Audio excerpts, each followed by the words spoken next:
Good morning, everyone. Today we are going to discuss miscellaneous common errors set 20 and जो इसके पहले हमने homework आपको दिया था, आप सभी लोगों ने बहुत अच्छे तरीके से उसे बना करके भेजा है। आप बहुत अच्छा कर रहे हैं, ऐसे ही प्रयास करते रहें। और आज का पहला question, since he was appointed the manager, यहाँ बहुत सारे विद्यार्थी आंसर गलत भेजे थे। प्राय लोग आंसर 1 लिख दिए थे। Since he was appointed manager में 1 में कोई एरर ही नहीं है, यह वाक्य पैसिव स्ट्रक्चर में है। सिंस के बाद V2 होना चाहिए, तो जब पैसिव करेंगे तो वॉज V3 होगा, इसलिए वहां कोई एरर ही नहीं है। और उसके बाद हैज हैव का स्ट्रक्चर आना चाहिए, आया है, यानी वो सिंस वाले स्ट्रक्चर पर था और वहां वो करेक्ट था। आप लोगों से मिस्टेक हुआ है।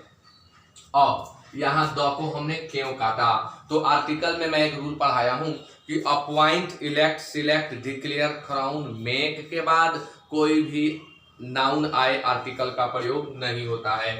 जिन्हें नहीं मालूम होगा वे लिख लेंगे। ट्रिक, अपॉइंट,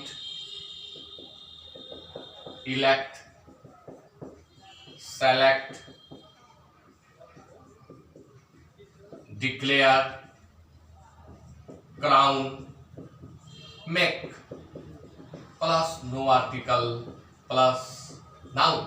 यदि appoint, elect, select, declare, crown, make के बाद कोई नाउन आता है तो उस नाउन के पहले हम आर्टिकल का प्रयोग नहीं करते हैं, इसलिए हमारा आंसर होगा 2। आप इस ट्रिक को लिख करके याद कर लेंगे। Question number 2, nowadays the cost of living is so high that people find it difficult to make both end met. यह इडियोमेटिक है, आप जानते हैं इडियम में होता है to make both ends met.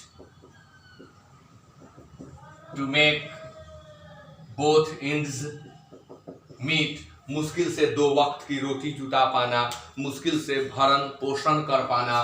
तो चूंकि इडियोमेटिक है और इडियम में एंड्स होता है, इसलिए यहाँ एंड्स की जरूरत थी, यानी आंसर होगा 2 का 4।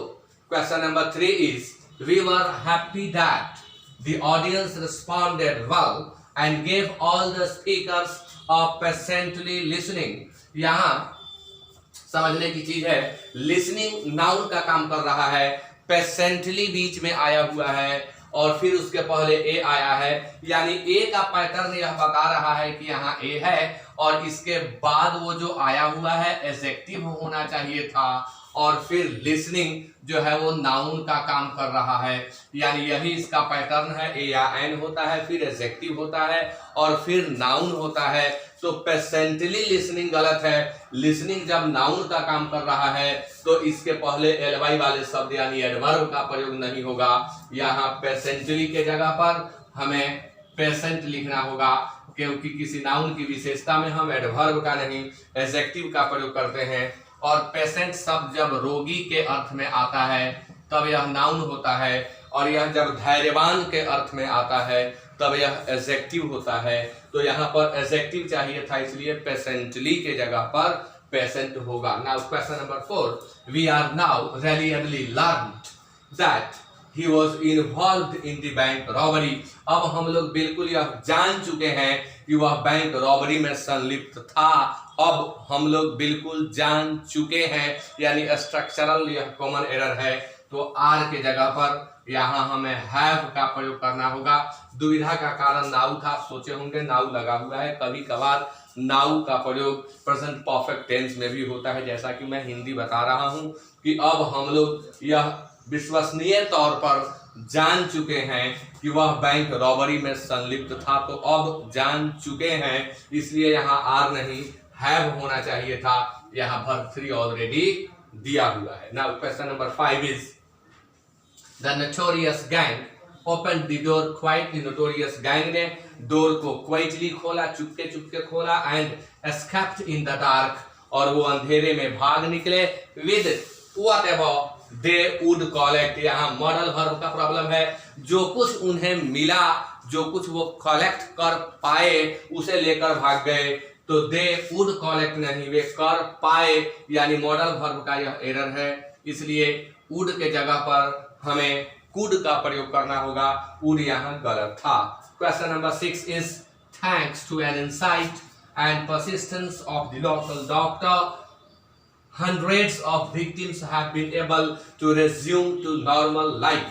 यह ऑफ यहाँ जो दिया हुआ है इसके पहले परसिस्टेंस नाउन है और एंड से जुड़ करके एक और नाउन आ गया है, तो यह जो आर्टिकल एंड है इसके जगह पर हमें द का प्रयोग करना होगा। और इसका ट्रिक यही है कि the plus noun plus of, the plus noun plus of का पैटर्न है आर्टिकल में। जो भी एरर्स आते हैं उनमें यह वेरी वेरी इंपॉर्टेंट होता है। किसी भी नाउन के बाद ऑफ दिया हुआ है तो उस नाउन के पहले 99% वाक्यों में हमें द का प्रयोग करना होता है। 1% इसलिए हम छोड़ रहे हैं कि कहीं कहीं एक का अर्थ होता है ए या एन और वही वहां लागू हो जाता है, इसलिए 1% में ए एन सही हो जाता है। यहाँ पर है इनसाइट और परसिस्टेंस दोनों एंड से जुड़ गए हैं, तो यहाँ द लगाएंगे तो गलत हो जाएगा क्योंकि यहाँ आर्टिकल का पोजीशन पहले से दिया हुआ है, इसलिए इस एंड के जगह पर हमें द का प्रयोग करना होगा। Now question number 7 is to summons. यह नाउन का क्वेश्चन है। समन शब्द जो है यह वर्ब होता है, SUMMON। समन अपने आप में वर्ब होता है, बुलावा भेजना, बुलवाना। इसके पहले किसी वीडियो में मैंने बताया था कि कुछ ऐसे वर्ब हैं जिनके अंत में एस लगा देने से वे नाउन बन जाते हैं, समन भी उसी में से है। तो समन वर्ब है बुलावा भेजना या बुलवाना। अब जब इसे हम नाउन में बदलते हैं तो यह समन के जगह पर समन्स हो जाता है जो कि सिंगुलर होता है। अब चूंकि यहाँ टू दिया हुआ है इसलिए समन्स नहीं, हमें प्रयोग करना होगा समन्सेस का, तो यह समन्स गलत है, आंसर होगा 1 और समन्स के जगह पर समन्सेस लिखना होगा। Now question number 8 is shingles are a disease. आप यहां देख रहे हैं आर अ डिजीज लिखा हुआ है, यानी बताया जा रहा है कि सिंगल्स एक बीमारी है। तो आप जानते हैं कि किसी भी बीमारी के नाम के साथ वर्ब हमेशा सिंगुलर लगता है, उसके अंत में एस लगने से वह प्लुरल नहीं होता है। जैसे मम्स है, रेबीज है, रिकेट्स है, डायबिटीज है, एड्स है, ये सारे नाम अंत में एस लिए हुए हैं, लेकिन ये एक पर्टिकुलर डिजीज के नाम है, इसलिए इनके साथ आने वाला वर्ब सिंगुलर होता है। अतः यहाँ आर गलत है, आर के जगह पर हमें इज का प्रयोग करना होगा। Now question number 9 is any of the two pictures. यह आज का सेट फुल्ली ग्रामेटिकल है, सब ग्रामर के रूल्स पर क्वेश्चन मैंने दिए थे। Any of the two pictures, यहाँ पिक्चर्स की संख्या 2 दी गई है और एनी का प्रयोग कर दिया गया है। जैसा कि आप जानते हैं क्लासेस में मैं बताता हूं, यह एक ट्रिक है। 2 के लिए आने वाले शब्द और 2 से अधिक के लिए आने वाले शब्द, फॉर मोर देन 2, अगर चर्चा 2 की गई है और सेंटेंस अफर्मेटिव है तो आइदर होता है, और 2 से अधिक की चर्चा की गई है तो आइदर को हम रिप्लेस करते हैं एनी के द्वारा। और अगर सेंटेंस निगेटिव है तो आइदर का जगह नाइदर ले लेता है और एनी का जगह नन ले लेता है, यानी आइदर और नाइदर का प्रयोग हम 2 के लिए करते हैं। और यदि संख्या 2 से अधिक हो तो आइदर के जगह पर एनी और नाइदर के जगह पर हमें नन करना पड़ता है। तो आज का यह जो प्रश्न है एनी ऑफ द टू है, संख्या में बदलाव हम नहीं कर सकते, ऐसा नहीं देखा जाता है कहीं। हम इस ग्रामेटिकल चीज को चेंज करते हैं, तो यहाँ एनी नहीं होगा क्योंकि संख्या 2 है, तो एनी के लिए 2 संख्या में आइदर होता है, इसलिए एनी हटा करके हमें वहां आइदर का प्रयोग करना होगा। Now question number 10 is there were only 2 soldiers but each and every soldier was equal to 5 policemen। each and every के प्रयोग पर हमें ध्यान देना होता है। अगर हम each और every में डिफरेंशिएट करें तो each का प्रयोग 2 या 2 से अधिक के लिए करते हैं, जबकि every का प्रयोग 2 के लिए नहीं करते हैं, 2 से अधिक के लिए करते हैं। अब कभी कभी जब हम बहुत इम्फेटिकली कोई बात कहना चाहते हैं तो ईच एंड एवरी एक साथ यूज करते हैं, और जब हम ईच एंड एवरी का प्रयोग एक साथ करते हैं तो वहां भी संख्या 2 से अधिक ही होनी चाहिए। अगर संख्या 2 है तो ईच एंड एवरी हटाकर हमें ईच का प्रयोग करना होता है, वही बात यहाँ दी गई है। सोल्जर्स की संख्या 2 है, अतः ईच एंड एवरी लिखना गलत है। संख्या 2 हो तो केवल ईच का प्रयोग आप कर सकते हैं। एवरी या ईच एंड एवरी का प्रयोग 2 से अधिक के लिए ही होता है, इसलिए यहाँ हमें एवरी हटाना होगा और हमारा इसके एवरी के जगह पर आंसर होगा each. Now question number 11 is I hope the countries condition may go from bad to worse unless all necessary steps are taken to suppress terrorism। यहाँ ग्रामेटिकल एरर है वर्ब का। होप जो है, इसमें होप और fear में हमें कभी कभी डिफरेंशिएट करना होता है। होप का प्रयोग हम गुड सेंस वाले वाक्यों में करते हैं। जब हम कोई पॉजिटिव बात करते हैं तो वहाँ हम होप का प्रयोग करते हैं। अगर हम किसी नेगेटिव की बात करते हैं, अनप्लीजेंट बात करते हैं, तो वहाँ हम फियर का प्रयोग करते हैं। अर्थात हम कहें कि जब हम बैड सेंस में कोई डिस्कशन कर रहे होते हैं तो फियर का प्रयोग करते हैं, और जब गुड सेंस में कर रहे होते हैं तो होप या प्लीजेंट या अनप्लीजेंट भी इसे आप कह सकते हैं। अब कुछ लोग का आंसर इसलिए भी सही हो गया था कि कंट्रीज में अपॉस्ट्रोफी एस देख करके काट दिए और उनके मन में आया होगा कि the condition of the country होना चाहिए, वो भी हो सकता है। और कंट्री स्टेट के साथ अपॉस्ट्रोफी एस लगता है, यह भी सही है। यहाँ होप के जगह पर फियर होगा, क्योंकि आगे अनप्लीजेंट बातें की गई है। कंट्री का कंडीशन फ्रॉम में go from bad to worse, यानी बद से बदतर हो सकता है।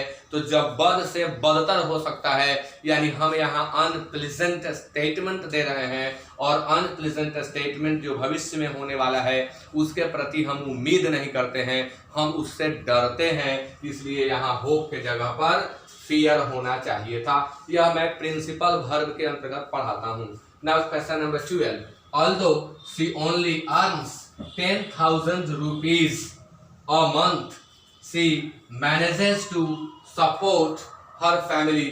although she only earns, अब यहाँ पर कॉमा होना चाहिए था, टाइप में छूटा है, कॉमा होना चाहिए था। she only earns 10,000 rupees। only शब्द के प्रयोग में हमें सावधानी बरतनी होती है। ओनली जिसके लिए यूज करना है उसके ठीक पहले यूज करना पड़ता है। मैं ही सिर्फ अंग्रेजी पढ़ाता हूं तो only I teach English, only I teach English, I teach only English. तो इसका अर्थ हो जाएगा मैं सिर्फ अंग्रेजी पढ़ाता हूं। तो ओनली का प्रयोग जब भी करें तो उस शब्द के ठीक पहले करें जिसके लिए आप उसे रखना चाहते हैं। यह एडवर्ब ऑफ क्वांटिटी के अंतर्गत आता है, और सारे एडवर्ब ऑफ क्वांटिटी उस शब्द के ठीक पहले आते हैं जिनकी मात्रा बतानी होती है। तो यहाँ ओनली अर्न के लिए नहीं आया है, 10,000 रुपीज के लिए आया हुआ है, इसलिए 10 के पहले ओनली लगना चाहिए था।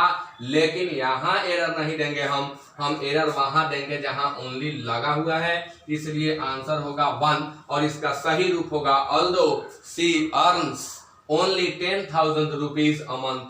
बाकी सब सही है। Now question number 13 is the programme was almost fixed।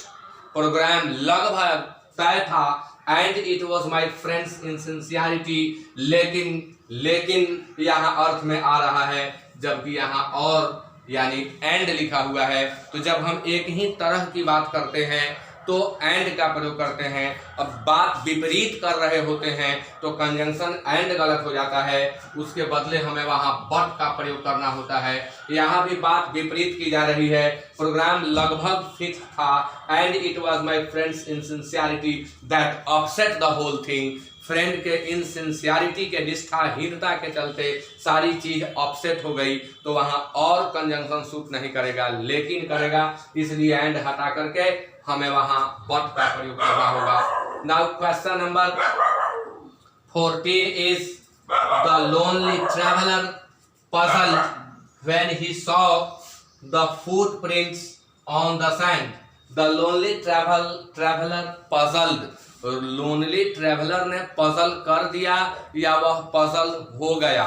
तो यहाँ यह सेंस है कि वह ट्रेवलर पजल्ड हो गया, यानी जब वह पजल्ड हो गया तो वाक्य का स्ट्रक्चर पैसिव होना चाहिए था, जबकि यहाँ ही एक्टिव है।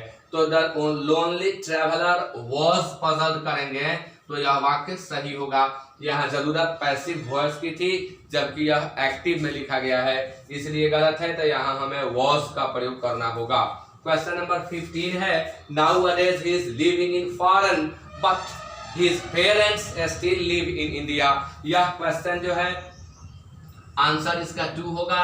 फॉरेन शब्द गलत होता है, यहाँ फॉरेन नहीं लिख सकते हम कि ही लिव्स इन फॉरेन, कहीं भी दिखाई पड़े तो इसे काटना होता है।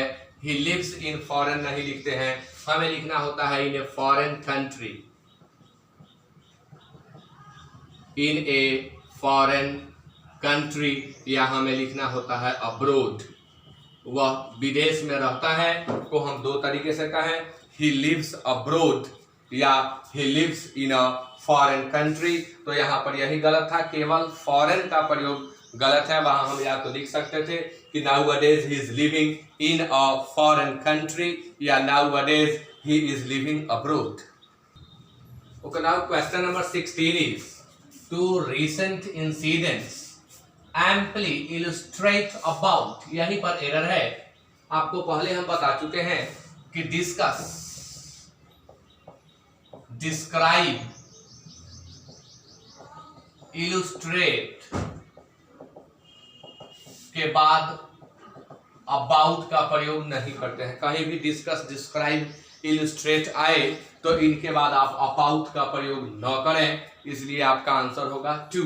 Question number 17, in spite of being very busy at domestic work she saves time to the visitors. यहाँ हमें टू के बदले फॉर की जरूरत है। घरेलू काम में व्यस्त होने के बावजूद भी वह विजिटर्स के लिए समय निकाल लेती है, तो यह होता है to save time for someone या फॉर समथिंग, इसलिए टू के जगह पर फॉर होगा। यहाँ भी प्रायः विद्यार्थी इस एट को गलत मान लिए हैं और आंसर सेंड किए हैं जिसमें 2 लिखा हुआ है।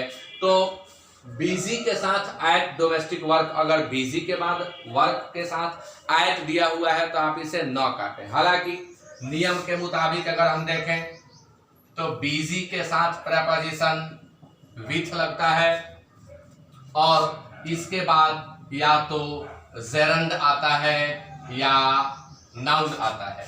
अगर बिजी वर्ब का काम किए हुए है तो इसके बाद रिफ्लेक्सिव प्रोनाउन आता है और तब इन का प्रयोग होता है, जैसे they busied themselves in preparing everything they needed. तो वहां पर हम बिजी चूंकि वर्ब के रूप में यूज किए तो इन का प्रयोग कर सकते हैं।